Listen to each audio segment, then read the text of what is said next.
ವಿಧಾನ ಪರಿಷತ್ನ ವಿರೋಧ ಪಕ್ಷದ ನಾಯಕರು ಹಾಗೂ ದಲಿತ ಸಮುದಾಯದ ಹಿರಿಯ ಮುಖಂಡರಾದ ಶ್ರೀ ಛಲವಾದಿ ನಾರಾಯಣಸ್ವಾಮಿ ಅವರನ್ನ ಪುತ್ತೂರು ಶಾಸಕ ಅಶೋಕ್ ರೈ ಅವರು ನಾಯಿಗೆ ಹೋಲಿಸಿ ಅತ್ಯಂತ ಕೀಳಾಗಿ ಮಾತನಾಡಿರೋದು ಅಕ್ಷಮ್ಯ ಅಪರಾಧ. ಶಾಸಕರ ಈ ದುರಹಂಕಾರದ ಮಾತುಗಳನ್ನು ಉಗ್ರವಾಗಿ ಖಂಡಿಸುತ್ತೇನೆ ಹಾಗೂ ಅವರು ಕೂಡಲೇ ರಾಜ್ಯದ ಜನತೆ ಮತ್ತು ಛಲವಾದಿ ನಾರಾಯಣಸ್ವಾಮಿ ಅವರಲ್ಲಿ ಬಹಿರಂಗ ಕ್ಷಮೆ ಯಾಚಿಸಬೇಕು ಎಂದು ಉಡುಪಿ ದಕ್ಷಿಣ ಕನ್ನಡ ಸ್ಥಳೀಯ ಸಂಸ್ಥೆಗಳ ಕ್ಷೇತ್ರದ ವಿಧಾನ ಪರಿಷತ್ ಶಾಸಕರಾದ ಶ್ರೀ ಕಿಶೋರ್ ಕುಮಾರ್ ಪುತ್ತೂರು ಅವರು ಆಗ್ರಹಿಸಿದ್ದಾರೆ. ಈ ಕುರಿತು ಮಾಧ್ಯಮಗಳಿಗೆ ಪ್ರತಿಕ್ರಿಯೆ ನೀಡಿರುವ ಅವರು ಅಶೋಕ್ ರೈ ಅವರು ಕೀಳು ಮಟ್ಟದ ಹೇಳಿಕೆಗೆ ತೀವ್ರ ವಾಗ್ದಾಳಿಯನ್ನು ನಡೆಸಿದ್ದಾರೆ.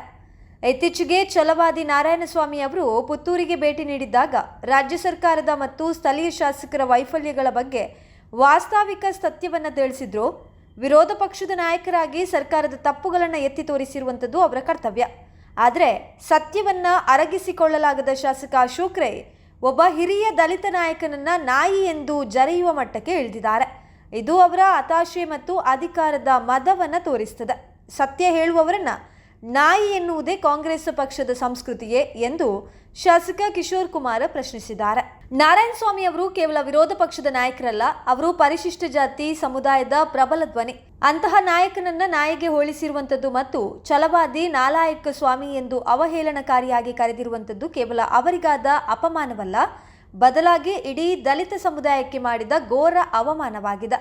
ದಲಿತ ಪರ ಎಂದು ಬೊಬ್ಬೆ ಹೊಡೆಯುವ ಕಾಂಗ್ರೆಸ್ ನಾಯಕರು ತಮ್ಮ ಶಾಸಕನ ಈ ಕೀಳುಮಟ್ಟದ ಹೇಳಿಕೆಯ ಬಗ್ಗೆ ಈಗೇಕೆ ಮೌನ ವಹಿಸಿದ್ದಾರೆ ಎಂದು ಕಿಡಿಕಾರಿದ್ದಾರೆ. ಕ್ಷೇತ್ರದಲ್ಲಿ ಯಾವುದೇ ಅಭಿವೃದ್ಧಿ ಕೆಲಸಗಳಾಗಲಿಲ್ಲ, ರಾಜ್ಯ ಸರ್ಕಾರ ಅಭಿವೃದ್ಧಿ ಶೂನ್ಯ ಆಗಿದೆ. ಕೇವಲ ಬೊಗಳೆ ಮಾತುಗಳಿಂದ ಕಾಲಹರಣ ಮಾಡ್ತಾ ಇರುವ ಶಾಸಕರು ವಿರೋಧ ಪಕ್ಷದ ನಾಯಕರ ಬಗ್ಗೆ ಕೀಳಾಗಿ ಮಾತನಾಡುವ ಮೂಲಕ ತಮ್ಮ ವೈಫಲ್ಯಗಳನ್ನು ಮುಚ್ಚಿಕೊಳ್ಳುವ ವ್ಯರ್ಥ ಪ್ರಯತ್ನ ಮಾಡ್ತಿದ್ದಾರೆ.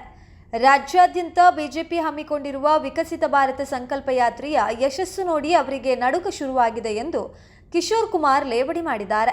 ಶಾಸಕ ಅಶೋಕ್ ರೈ ಅವರು ತಾವು ಆಡಿದ ಮಾತುಗಳ ಬಗ್ಗೆ ಕೂಡಲೇ ಸಾರ್ವಜನಿಕವಾಗಿ ಕ್ಷಮೆ ಕೇಳಬೇಕು, ಇಲ್ಲವಾದರೆ ದಲಿತ ಸಮುದಾಯ ಮತ್ತು ಬಿಜೆಪಿ ಕಾರ್ಯಕರ್ತರು ರಾಜ್ಯಾದ್ಯಂತ ಉಗ್ರ ಹೋರಾಟ ಹಮ್ಮಿಕೊಳ್ಬೇಕಾಗುತ್ತೆ. ಅಧಿಕಾರ ಶಾಶ್ವತ ಅಲ್ಲ ಎಂಬುದನ್ನು ಶಾಸಕರು ಅರ್ಥ ಮಾಡಿಕೊಳ್ಬೇಕು ಎಂದು ಅವರು ಎಚ್ಚರಿಸಿದ್ದಾರೆ. ಅಶೋಕ್ ಕುಮಾರ್ ಅವರು ನನ್ನ ಹತ್ರ ಚರ್ಚೆಗೆ ಬರಲಿ, ಮುಕ್ತವಾಗಿ ಚರ್ಚೆಗೆ ಬರಲಿ, ವೇದಿಕೆಗೆ ಬರಲಿ. ಅವರು ಚರ್ಚೆಗೆ ಬಂದಾಗ ಇವರ ಸುಳ್ಳಿನ ಬಟ್ಟೆಯನ್ನು ಕಲಿಸ್ತೇನೆ ಅಂತ ಅಂದಿದ್ದಾರೆ. ಅಶೋಕ್ ಕುಮಾರ್ ಅವರ ಬಟ್ಟೆ ಕಲಿಸ್ತೇನೆ ಅಂದದಲ್ಲ. ಆ ಮಾತಿಗೆ ಯಾವ ರೀತಿ ಅಂದರೆ ಅದೊಂದು ಮಾತು. ಇವರ ಮುಖವಾಡ ಕಲಿಸಿ ಹಾಕಿ, ಸುಳ್ಳಿನ ಮುಖವಾಡ ಕಲಿಸಿ ಹಾಕಿತು, ಇವರ ಸುಳ್ಳಿನ ಬಟ್ಟೆಯನ್ನು ಕಲಿಸಿ ಹಾಕಿ ಇವರು ಬಂದರೆ ಇವರ ಸುಳ್ಳಿನ ಮುಖವಾಡವನ್ನು ಬಟ್ಟೆಯನ್ನು ಕಲಿಸ್ತೇನೆ ಅಂತ ಆ ರೀತಿಯಾಗಿ ಸ್ಪಷ್ಟವಾಗಿ ಹೇಳಿದ್ದಾರೆ. ಆದರೆ ಅಶೋಕ್ ಕುಮಾರ್ ಅವರು ತನ್ನ ದಾಷ್ಟ್ಯದ ಮಾತಿನಿಂದ ಅದರ ಜೊತೆಗೆ ಒಂದು ರಾಜ್ಯ ನಾಯಕರನ್ನು ನಾಯಿಗೆ ಹೋಲಿಸುವ ಮುಖಾಂತರ ನಾಯಿ ಬೊಗಳ್ತದೆ ನನ್ನನ್ನೋದು ಅವರಿಗೆ ಶೋಭೆ ತರುವುದಿಲ್ಲ. ಅದರ ಜೊತೆಗೆ ಅವರು ಅಂದಿದ್ದಾರೆ ಅವರನ್ನು ಕರೆದದ್ದು ಯಾರಂತ ನೋಡಿ. ಅಶೋಕ್ ಕುಮಾರ್ ಅವರೇ, ನಮ್ಮ ರಾಜ್ಯ ನಾಯಕರನ್ನು ಕರೀಬೇಕಾದ್ರೆ ನಿಮ್ಮ ಪರ್ಮಿಷನ್ ಅವಶ್ಯಕತೆ ಇಲ್ಲ. ನನ್ನನ್ನೋದು ನೀವು ಸರಿಯಾಗಿ ಇನ್ನೊಮ್ಮೆ ಆ ವಿಡಿಯೋವನ್ನು ನೋಡಿ. ನಿಮ್ಮ ಬಗ್ಗೆ ನಿಮ್ಮ ಬಟ್ಟೆ ತೆಗಿತೇನೆ ಅಂತ ಹೇಳಿದಲ್ಲ ಅವರೇ ಹೇಳಿದ್ದು ನಿಮ್ಮ ಸುಳ್ಳಿನ ಬಟ್ಟೆಯನ್ನು ಕಲಿಸ್ತೇನೆ. ನಿಮಗೆ ವೈಯಕ್ತಿಕವಾಗಿ ನಿಮ್ಮನ್ನು ಇದು ಮಾಡಲಿಲ್ಲ. ನಿಮ್ಮ ಸುಳ್ಳಿನ ಬಟ್ಟೆ ಅಂದ ತಕ್ಷಣ ರಾಜ್ಯದ ಅಭಿವೃದ್ಧಿ ಕೂಡ ಬಂತು. ನೀವಂತೀರಿ 1000 ಕೋಟಿ ತಂದಿದ್ದೀವಿ, 2000 ಕೋಟಿ ತೋರಿಸಿ ಅಲ್ಲ, ಪುತ್ತೂರಲ್ಲಿ ತೋರಿಸಿ. ರಾಜ್ಯದಲ್ಲಿ BJP ಸರ್ಕಾರ ಇರುವಾಗ ಸಾವಿರಾರು ಕೋಟಿ ಅನುದಾನ ಎಲ್ಲ ರಸ್ತೆ ಪ್ರತಿಯೊಂದು ಗೊತ್ತಾಗ್ತದೆ. ನೀವು ತೋರಿಸಿಕೊಡಿ, ನಾವು ಒಪ್ತೇವೆ ಅಶೋಕನ ನಿಮ್ಮನ್ನು ಕೂಡ.